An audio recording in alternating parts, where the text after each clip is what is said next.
the bottom line is just welcome. And you can go grab you some, your refresher beverage, you know what I mean? Go put some, go re-up, put some more juice in your cup, get some chips or something. Sit back, prepare yourself to learn something or to be entertained. Whichever one it is, I thank God for allowing me to be in the position of this position, because the truth be told, if I was strapped to a lie detector test right now and they asked me who benefits more, your audience or you, I wouldn't be able to answer that question, and I guarantee you that I will pass the lie detector test, because I really can't express how much y'all help me.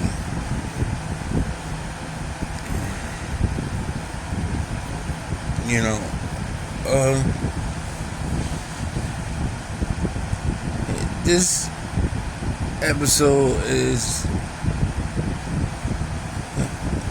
titled No Title. It's titled No Title. And the reason that it's titled No Title is because I lost track of the things that got me here,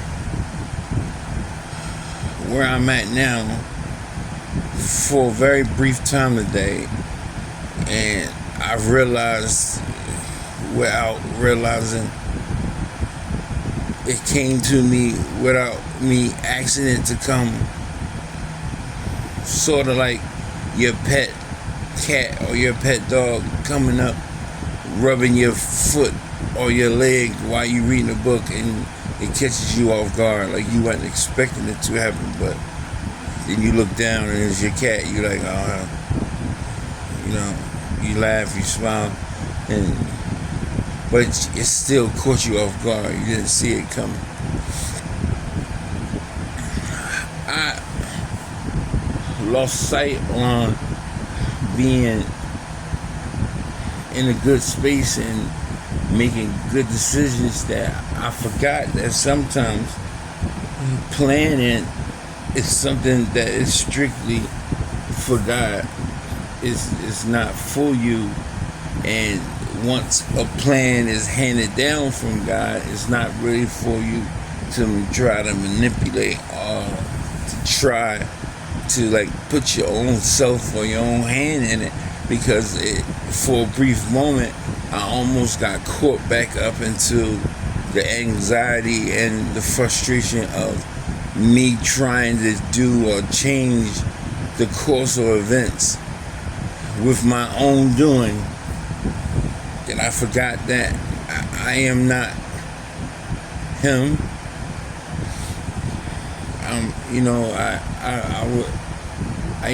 My grandmom lived in Beirut damn near my whole life, and that's what we used to say. What's up, man? Nothing, him. Chilling, him. Everything was him. Everybody who was somebody was him. You had to be him in order to be around him.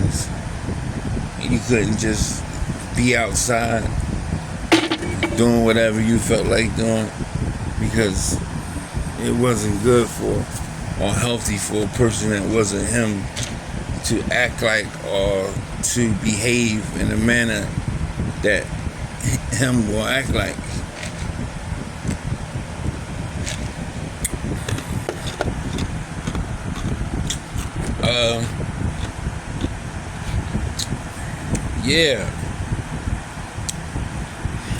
I tried to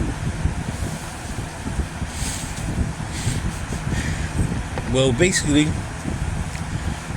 I was riding this magic horse and nothing traumatic happened. I don't want people to worry. Nothing traumatic happened. nothing, life, well, I'm not gonna say that, nothing that will put me off. All I say is, like, always pray for the best outcome. And it wasn't like it was something that I could have, seen coming or prevented in a certain way. If you ask me, I was doing, today I was supposed to get the paper signed off, where so, well, I don't know if they papers, or I was supposed to basically get put in a spot where my therapy can get ramped up to, the last stage where you actually, like, getting ready to leave, and you start to, this was the pushing part of it, where you start to really, like, get back into shape, and you start to go for the gusto. So you might not be 100%, but you'll be pretty close to what you was before whatever incident or injury or operation, whatever that you had. Pretty much being close to going home, or being close to doing what you needed to do, so when it was time to go home, you have your best chances or odds. And it just didn't work out like it was. But the great saying, let's go to the cliches. Let's take care of the cliches for the day. People like the cliches. We say them so much, we must be in love with them. But let's go to the cliches. They say that God knows more. He sees things that we can't see. He hears things that we can't hear. And so we shouldn't question none of his movements, or we shouldn't question none of the things that he does. We should blindly follow, because if we choose his way, then choosing his way will always bring us into a better place, or a better time, or in a better space than it would if we took our own path, because he is the best of all planners. Now, all of that is true. It's true. It's true. All of that is true. So please don't be like this boy just recited hadiths and Bible verses and all kinds of stuff. And please don't let this boy say something wrong. No.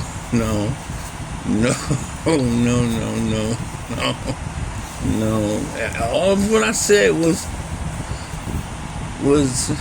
right. That don't mean that it's goddamn easy. The people I don't like, I used to say hate, but I'm realizing that, words are powerful. So, I try not to use the word hate. I just say, dislike strongly dislike. You know what kind of people I strongly dislike? I strongly dislike people who tell you, okay, this is what we're going to do today. We're going to go right here to the bottom of this hill. Now, as you see, this wall goes vertically straight up. There is no rope. We're going to go up there, put a rope up there, secure it to something that we know it won't move or jerk or snap or break. Get all debris or anything else that might be in the way, and so that when someone else wants to climb this wall, it will be safer for them to climb the wall than it is now. We're gonna have a blast. And they never tell you how dangerous what you about to do is. I don't like those people. You know, those people tell you that you're about to go through something. Those people tell you that if you are part of God's army, then you will be attacked at any given time. Those people tell you that being anointed or being touched makes you safe. Those people tell you that when I get saved, everything is going to get easy. When I say La ilaha illallah Muhammad Rasulullah, everything problem that I have in my life will go away. Those are people who tell you all the good stuff, but never seems to get around to prepare you. I didn't say scare you. Prepare you for the trials and tribulations. It's just as important to tell somebody about the struggles than it is about the rewards. Because you have to go through the struggle in order to acquire the reward.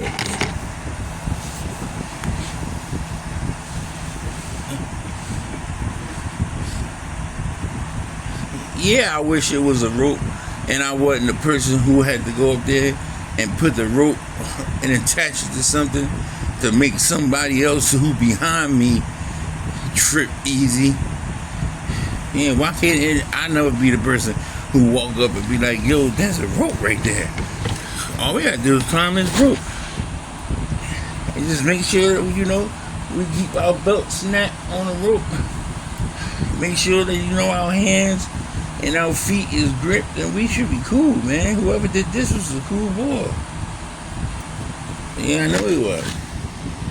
He risked his life not just for himself, but for someone he not even gonna see, or be able to get any type of thank you from whatever. So it comes down to, like, usually a person graduating mentally or spiritually. Well, I would prefer you do all of those, but like someone graduating and just now he's in a spot where he just does things from the bottom of his heart without looking for anything in return. Therefore, when something comes, not only is it a blessing, it's an astonishment. It's something that leaves him in awe. He's overwhelmed with emotion, and because he not only is it a blessing, it's an unexpected blessing, because he didn't do it for blessings. He did it because it was supposed to be done.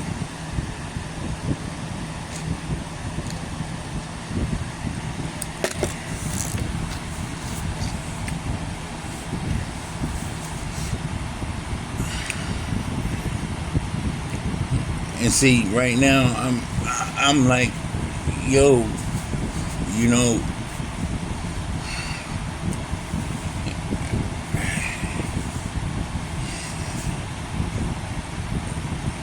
you've done it your way, and there was times where you doing it your way worked out, and there was times when you doing it your way didn't. Like, but you done it your way, and maybe it's time to try something else, or some other way, or somebody else's way.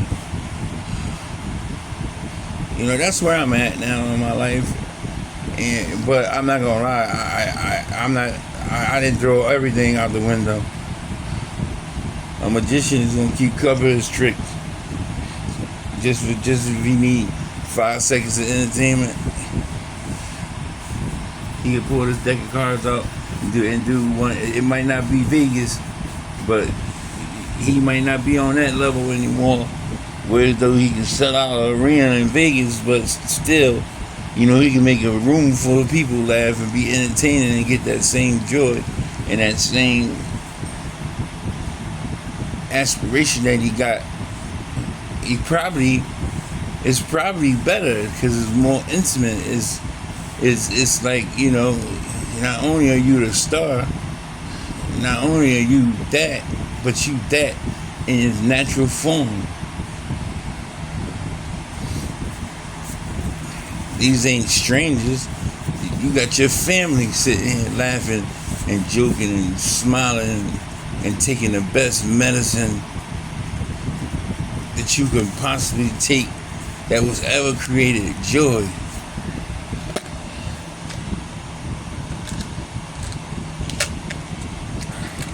And God chose you to be the carrier of that. Yeah, great feeling.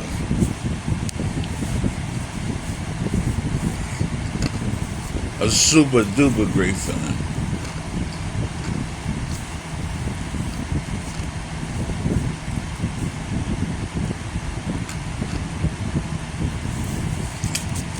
But when those arrows start to twist and you gotta turn those rims over,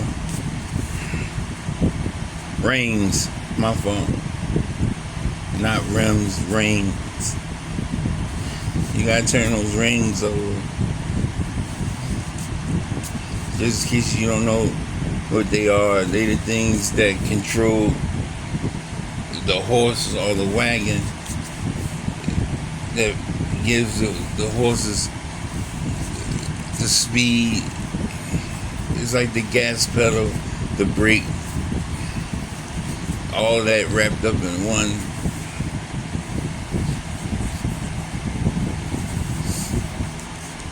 And sometimes you have to figure out a way to be man enough or woman enough to give them over.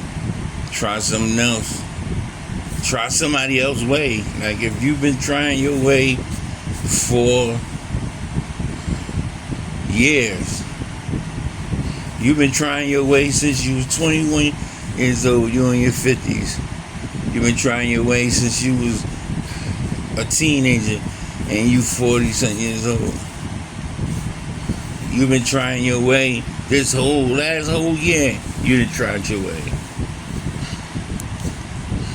I'm saying the only conclusion logical that I can come up with is if you try, is if you try to put yourself in the walkway of the person who, or the people who are being targeted, if you will.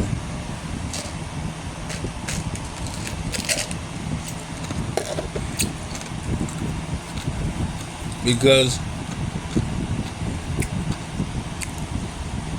I'm not gonna sit here and lie. Okay, it's not like I'm sitting here and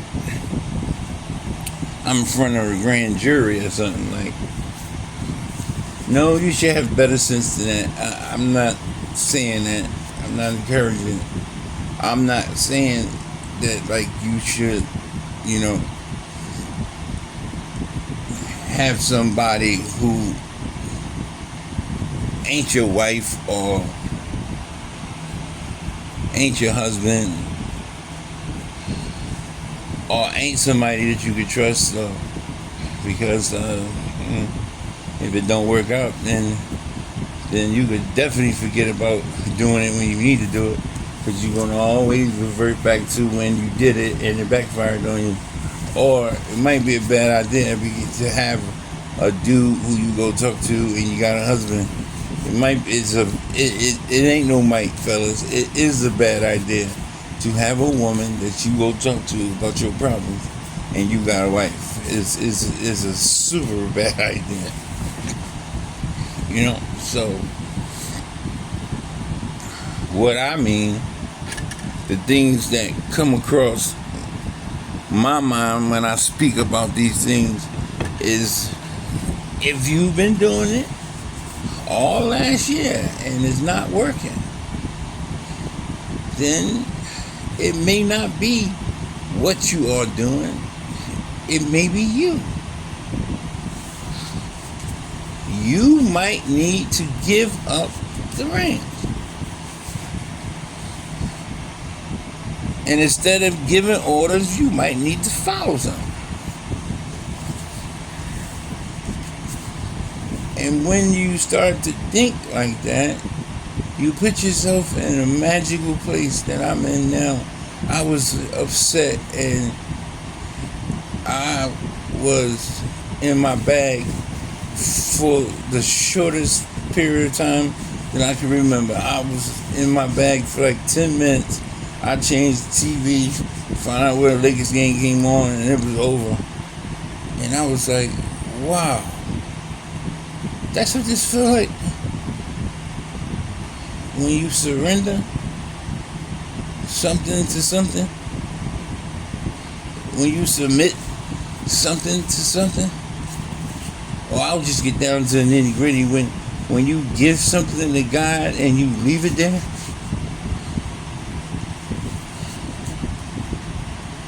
So I've been carrying mess around all this time while I could just took it to God and left it.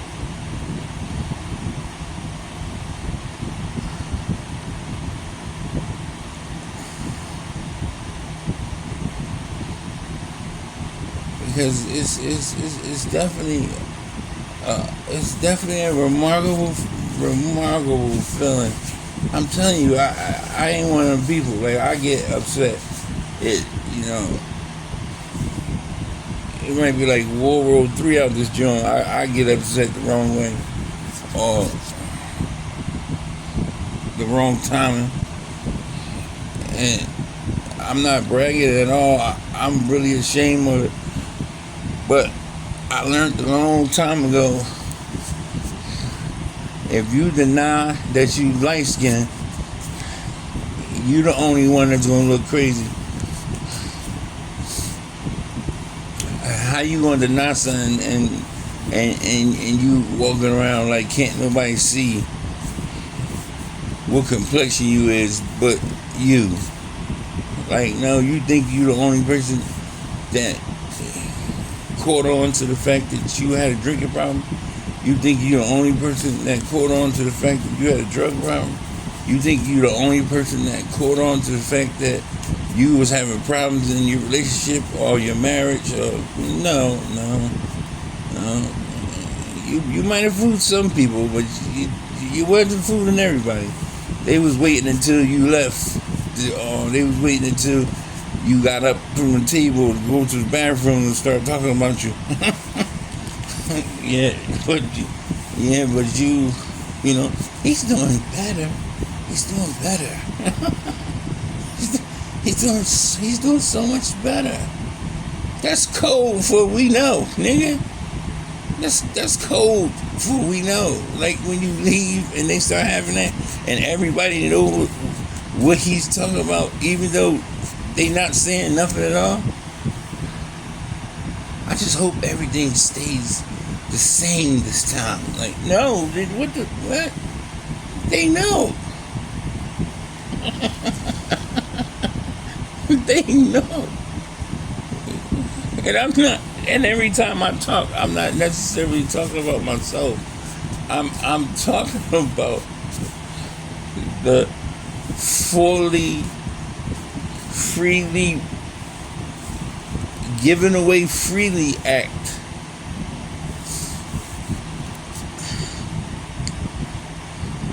And please don't kill the messenger. Please.